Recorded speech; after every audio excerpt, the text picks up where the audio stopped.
बोलिए पुरुषोत्तम भगवान की जय। बोलिए अधिक मास की जय। आज हम पुरुषोत्तम मास अर्थात अधिक मास अर्थात मल मास में श्रवण करने वाले 28वें दिवस की कथा का श्रवण करेंगे। बोलिए पुरुषोत्तम भगवान की जय। जय श्री कृष्ण। श्री नारायण जी बोले, यमराज के वचनों को सुनकर चित्रगुप्त बोले, यह प्रथम लोभ में पड़ा, इसलिए पहले यह प्रेत बने, प्रेत योनि भोगने के बाद यह वानर बनेगा और उसके अंदर मैं इसे अनेकों नरकों को भोगने का दुख दूंगा। चित्रगुप्त की आज्ञा से दूतों ने उस ब्राह्मण को मारते हुए प्रेत योनि में पटक दिया।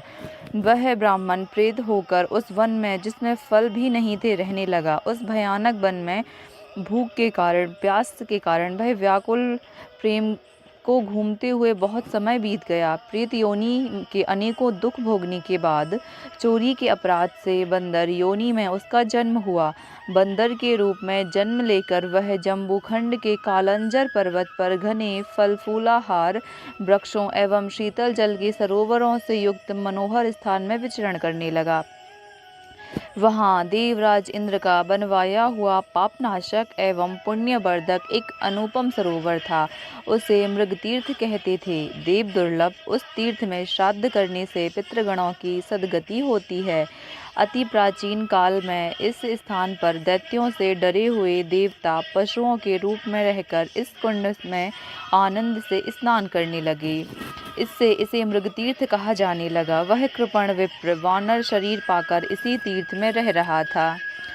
नारद जी ने नारायण भगवान से पूछा, हे प्रभु, त्रिलोक को पवित्र करने वाले इस मृग तीर्थ में वह पापी दुष्ट वानर कैसे निवास पा गया?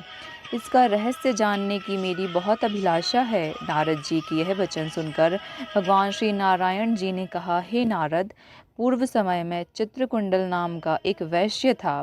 उसकी तारका नाम की पतिव्रता पत्नी थी। वे दोनों भगवान पुरुषोत्तम के बहुत भक्त थे।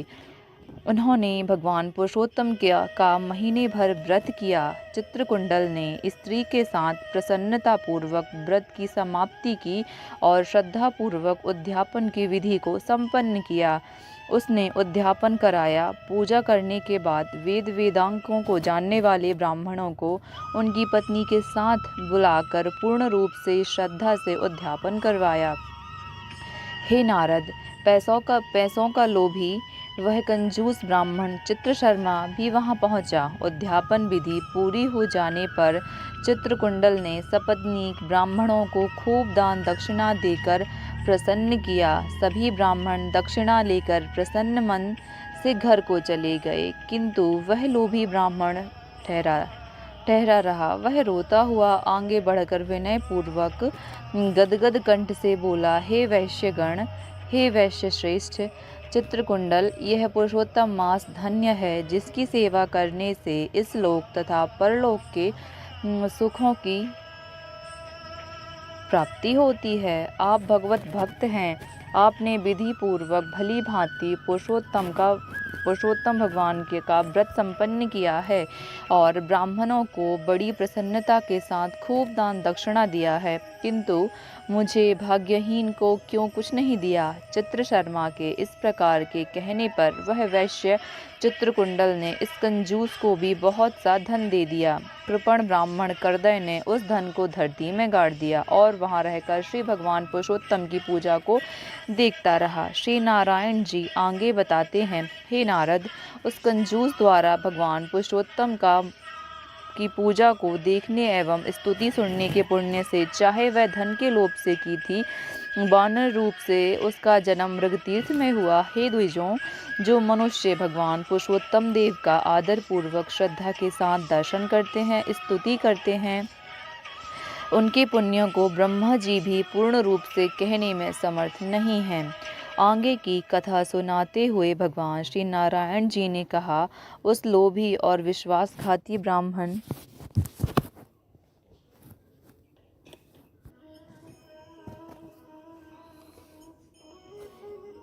आप भगवत भक्त हैं। अपने विधि पूर्वक भली भांति भगवान पुरुषोत्तम का व्रत किया है और ब्राह्मणों को बड़ी प्रसन्नता से खूब दान दिया है, किंतु मुझे भाग्यहीन को क्यों नहीं दिया। चित्र शर्मा के इस प्रकार कहने पर वैश्य चित्रकुंडल ने इस कंजूस को भी बहुत सा धन दे दिया। कृपण ब्राह्मण करदय ने उस धन को धरती में गाड़ दिया और वहां रहकर भगवान पुरुषोत्तम की पूजा देखता रहा। श्री नारायण ने आगे बतलाया, हे नारद, उस कंजूस द्वारा पुरुषोत्तम भगवान की पूजा को देखने, स्तुति सुनने के पुण्य से, चाहे वह धन के लोभ से ही क्यों न थी, वानर रूप में मृग तीर्थ में जन्म हुआ। हे द्विजों, जो मनुष्य भगवान पुरुषोत्तम देव का आदर पूर्वक श्रद्धा के साथ दर्शन करते हैं, स्तुति करते हैं, उनके पुण्यों को ब्रह्मा जी भी नहीं कह सकते। आगे की कथा सुनाते हुए भगवान श्री नारायण जी ने कहा, उस लोभी और विश्वासघाती ब्राह्मण को मृग तीर्थ के हरे भरे वन में जन्म तो मिला, परंतु वहाँ भी वह भूखा प्यासा ही भटकता रहता था। जन्म से ही उसके मुख में पित्त विकार के कारण घाव था, जिसकी पीड़ा के कारण वह कराहता रहता था और घाव से खून बहता रहता था। वह इस प्रकार के जीवन से तंग आ चुका था और दिन रात रो रो कर मृत्यु की कामना किया करता था। एक दिन वह बंदर एक ऊंचे पेड़ से पृथ्वी पर गिर पड़ा और दुखी होकर चीखने लगा। उसके अंग अंग टूट गए थे और शरीर शिथिल हो गया था। भूखा प्यासा व्याकुल था। इस प्रकार उसे भूखे प्यासे दुख भोगते हुए देवयोग से पुरुषोत्तम मास आ गया था। पुरुषोत्तम का महीना आ गया था। भगवान श्री पुरुषोत्तम के महीने के कृष्ण पक्ष की दशमी के दिन ये वह प्यास से व्याकुल भटकते हुए एक कुंड के पास पहुंचा। भूख प्यास से व्याकुल वह बंदर कुंड के किनारे एक वृक्ष पर चढ़ गया और एक पेड़ से दूसरे पेड़ पर कूदा, किंतु पूरी तरह उछल ना पाने के कारण वह बीच में ही कुंड में गिर गया।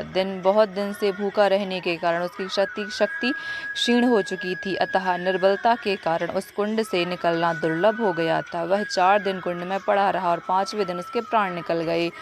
भगवान श्री नारायण जी ने आगे कहा, हे नारद, पुरुषोत्तम के महीने में तीर्थ के जल में भीगने के कारण उस वानर के समस्त पाप नाश हो गए। वह उसी समय नील कमल के समान सुंदर और दिव्य आभूषणों से विभूषित शरीर में दिखने लगा।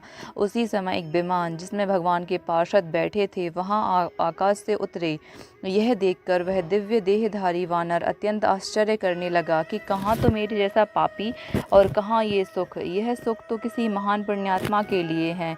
इस प्रकार तरह तरह का विचार करते हुए उस ब्राह्मण उसे बड़ा ही आश्चर्य हो रहा था, परंतु उसकी कुछ समझ में नहीं आ रहा था। इति श्री पुरुषोत्तम मास महात्म्य